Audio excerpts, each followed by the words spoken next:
Hi friends, ಅಮ್ಮನ ಕೈ ರುಚಿಗೆ ಸ್ವಾಗತ. ಇವತ್ತು ಕೋಡ್ಬಳೆ ಮಾಡೋದು ಹೇಗೆ ಅಂತ ನೋಡೋಣ. ತುಂಬಾ ಟೇಸ್ಟಿ ಇರುತ್ತೆ. ಬೇಕ್ರಿ ಸ್ಟೈಲಲ್ಲೇ ನಾವು ಬೇಕ್ರಿಯಿಂದ ತಂದು ತಿಂದರೆ ಎಷ್ಟು ಟೇಸ್ಟ್ ಇರುತ್ತೋ ಅದೇ ಟೇಸ್ಟಲ್ಲಿ ಹೇಗೆ ಮಾಡೋದು ಅಂತ ನೋಡೋಣ. ನೋಡಿ, ಒಂದು ಪ್ಯಾನ್ ಇಟ್ಕೊಂಡು ಅದಕ್ಕೆ 1/4 ಕಪ್ಪಷ್ಟು ಚಿರೋಟಿ ರವೆ. ನಾವು 2 ಕಪ್ ಅಕ್ಕಿ ಹಿಟ್ಟು ತೊಗೊಳ್ತೀವಿ ಅಂದರೆ 1/4 ಕಪ್ಪು ಚಿರೋಟಿ ರವೆ. ಸ್ವಲ್ಪ ಈ ಥರ ಹುರ್ಕೊಳ್ಬೇಕು. ಜಾಸ್ತಿ ಏನು ಹುರಿಯೋದು ಬೇಡ, ಸ್ವಲ್ಪ ಬೆಚ್ಚಗಾದ್ರೂ ಸಾಕು. ನೋಡಿ, ಈಗ ಅದಕ್ಕೆ ಮೈದಾ ಹಿಟ್ಟು 1 ರಿಂದ 1.5 ಚಮಚ ಅಷ್ಟು. ಜಾಸ್ತಿ ಹಾಕ್ಬಾರ್ದು ಮೈದಾ ಹಿಟ್ಟು, ಕೋಡ್ಬಳೆ ಗಟ್ಟಿಯಾಗ್ಬಿಡುತ್ತೆ. ಇಷ್ಟಕ್ಕಿಷ್ಟು ಹಾಕಿದ್ರೆ ಕರೆಕ್ಟಾಗಿ ಬರುತ್ತೆ. ಲೈಟಾಗಿ ಸ್ವಲ್ಪ ಹುರ್ಕೊಳ್ಬೇಕು. ನೋಡಿ, ಅಕ್ಕಿ ಹಿಟ್ಟು 2 ಕಪ್ಪು. 2 ಕಪ್ ಅಕ್ಕಿ ಹಿಟ್ಟಿಗೆ 1/4 ಕಪ್ಪು ರವೆ, ಚಿರೋಟಿ ರವೆ ಮತ್ತು 1.5 ಚಮಚದಷ್ಟು ಮೈದಾ ಹಿಟ್ಟು. ನೋಡಿ, ಈಗ ಹಾಕ್ಬಿಟ್ಟು ಸ್ವಲ್ಪ ಲೋ ಫ್ಲೇಮಲ್ಲಿ ಸ್ವಲ್ಪ ಈ ಥರ ಕೈ ಆಡಿಸ್ಕೊಳ್ಬೇಕು. ಜಾಸ್ತಿ ಏನು ಹುರಿಯೋದು ಬೇಡ, ಕಲರ್ ಚೇಂಜ್ ಆಗೋಷ್ಟು ಸ್ವಲ್ಪ ಬಿಸಿ ಆದರೆ ಸಾಕು.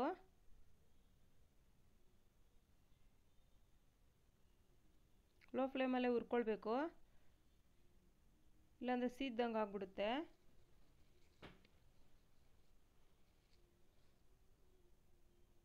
ಈ ಥರ ಹುರಿದು ಮಾಡೋದ್ರಿಂದ ಕ್ರಿಸ್ಪಿನೆಸ್ ಜಾಸ್ತಿ ಚೆನ್ನಾಗಿ ಬರುತ್ತೆ. ನೋಡಿ, ಈಗ ರುಬ್ಕೊಳ್ಳೋಕ್ಕೆ ಒಂದು ಮಿಕ್ಸಿ ಜಾರ್ ಇಟ್ಕೊಂಡು ಕಾಯಿ ಸಣ್ಣದಾಗಿ ಕಟ್ ಮಾಡ್ಕೊಂಡಿರೋ ಅಂಥದ್ದು, ಹಸಿಮೆಣ್ಸಿನ್ಕಾಯಿ, ಒಣಮೆಣ್ಸಿನ್ಕಾಯಿ ಹಾಕ್ಬೋದು. ಹಸಿಮೆಣ್ಸಿನ್ಕಾಯಿ ಹಾಕೋದ್ರಿಂದ ತುಂಬಾ ಟೇಸ್ಟ್ ಚೆನ್ನಾಗಿ ಬರುತ್ತೆ. ನೋಡಿ, ಹುರ್ಗಡ್ಲೆ ಸ್ವಲ್ಪ,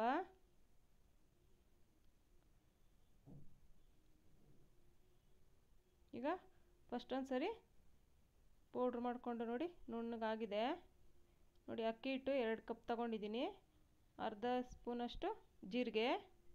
ಈಗ ರುಬ್ಬಿರೋ ಅಂಥ ಮಿಶ್ರಣನ ಇದಕ್ಕೆ ಸೇರಿಸ್ಬೇಕು.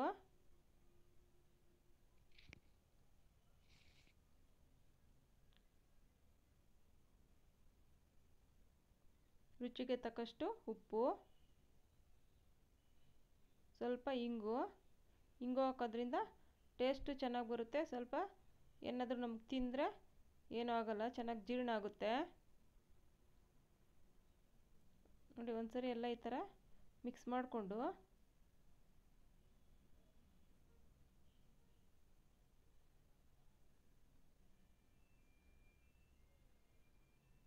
ನೋಡಿ, ಈಗ ಕಾಯಿಸಿರೋ ಎಣ್ಣೆ 1-2 ರಿಂದ 3 ಚಮಚ ಕಾಯಿಸಿರೋ ಎಣ್ಣೆ ಹಾಕಬೇಕು.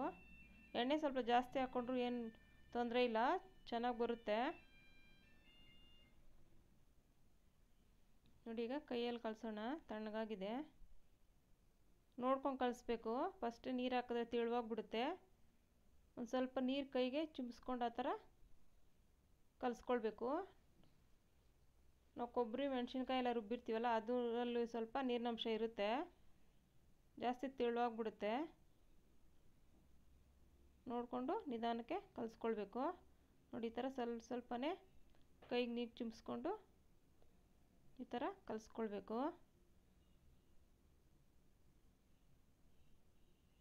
ನೋಡಿ, ಆಗಿದೆ. ನೋಡಿ, ಈ ಹದದಲ್ಲಿ ಇರಬೇಕು.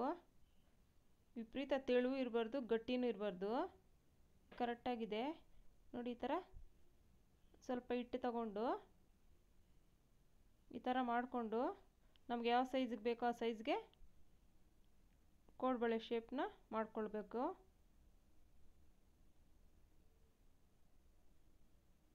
ನೋಡಿ, ನಾನು ಸ್ವಲ್ಪ ಸಣ್ಣ ಸೈಜೇ ಮಾಡ್ತಾಯಿದ್ದೀನಿ.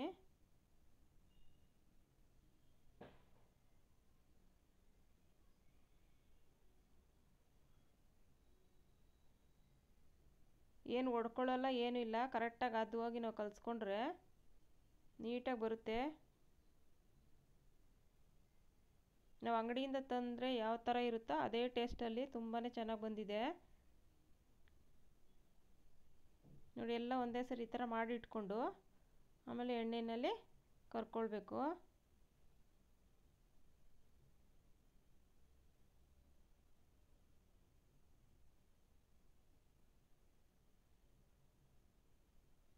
ಎಲ್ಲ ಒಂದೇ ಸರಿ ಈ ಥರ ಮಾಡಿಟ್ಕೊಂಡು ಕರ್ಕೊಂಡ್ರೆ ಬೇಗ ಆಗುತ್ತೆ.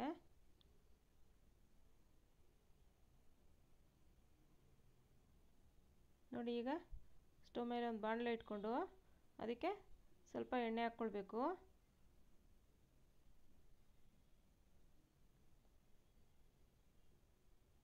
ನೋಡಿ, ಎಣ್ಣೆ ಕಾದಿದೆ. ನಾವು ಕೋಡ್ಬಳೆ ಹಾಕುವಾಗ ಸ್ವಲ್ಪ ಲೋ ಫ್ಲೇಮಲ್ಲಿ ಇಟ್ಕೊಂಡೇ ಹಾಕಬೇಕು. ಎಣ್ಣೆ ಚೆನ್ನಾಗಿ ಕಾದಿರುತ್ತಲ್ಲ, ಫುಲ್ಲು ಉರಿ ಇದ್ದರೆ ಮೇಲೆಲ್ಲ ಸೀದಂಗೆ ಆಗ್ಬಿಟ್ಟು ಒಳಗಡೆ ಬೇಯಲ್ಲ. ಅದಕ್ಕೆ ನಾವು ಹಾಕುವಾಗ ಸ್ವಲ್ಪ ಲೋ ಫ್ಲೇಮಲ್ಲಿ ಇಟ್ಕೊಂಡು ಹಾಕಿ, ಆಮೇಲೆ ಅರ್ಧ ಬೆಂದಿದ ನಂತರ ಸ್ವಲ್ಪ ಉರಿ ಜಾಸ್ತಿ ಮಾಡಿಕೊಂಡ್ರೆ ಕರೆಕ್ಟಾಗಿ ಹದವಾಗಿ ಬೇಯುತ್ತೆ. ತುಂಬಾ ರುಚಿ ಇರುತ್ತೆ. ಮನೇಲಿ ಮಾಡೋದ್ರಿಂದ ನಮಗೆ ಹೆಲ್ತ್ಗೂ ಒಳ್ಳೆಯದು.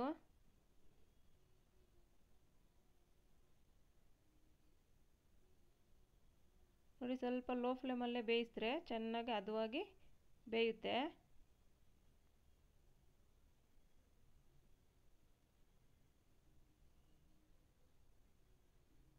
ಒಮ್ಮೆ ಟ್ರೈ ಮಾಡಿ ನೋಡಿ, ತುಂಬಾ ಟೇಸ್ಟಿ ಇರುತ್ತೆ.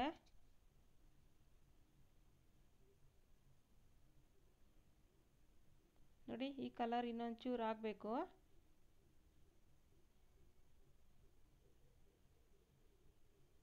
ಸ್ವಲ್ಪ ಗೋಲ್ಡನ್ ಬ್ರೌನ್ ಬರಬೇಕು.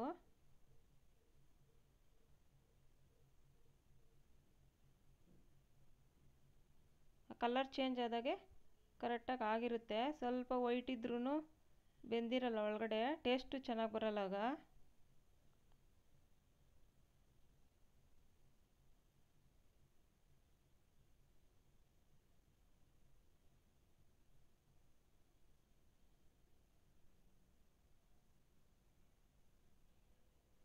ನೋಡಿ, ಆಗಿದೆ, ತೆಗಿಯೋಣ ಈಗ.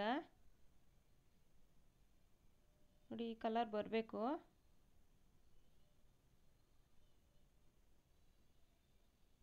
ನೋಡಿ, ಒಂದು ತಟ್ಟೆಗೆ ಎಲ್ಲ ತಗೊಳ್ಳೋಣ. ನಾವು ತಗೊಳ್ಬೇಕಾದ್ರೆ ಉರಿ ಹಾಗೇ ಇರಬೇಕು. ನಾವು ಸಿಮ್ಮಲ್ಲಿಟ್ಟರು ಕಡಿಮೆ ಇಟ್ಟರು ಎಣ್ಣೆ ಹೀರ್ಕೊಳ್ಬಿಡುತ್ತೆ.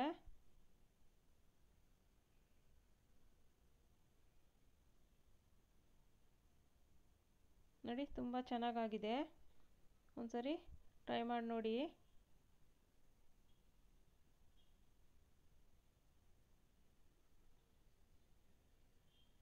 ನೋಡಿ, ಸೇಮ್ ನಾವು ಹೇಗೆ ಬೇಕ್ರಿಲಿ ತಂದರೆ ಹೇಗಿರುತ್ತೋ ಅದೇ ಥರ ಇದೆ, ಅದೇ ಟೇಸ್ಟ್ ಇದೆ. ನೋಡಿ, ಕಟ್ ಮಾಡಿದ್ರೆ ಹಾಗೆ ಸಾಫ್ಟಾಗಿದೆ. Thank you friends.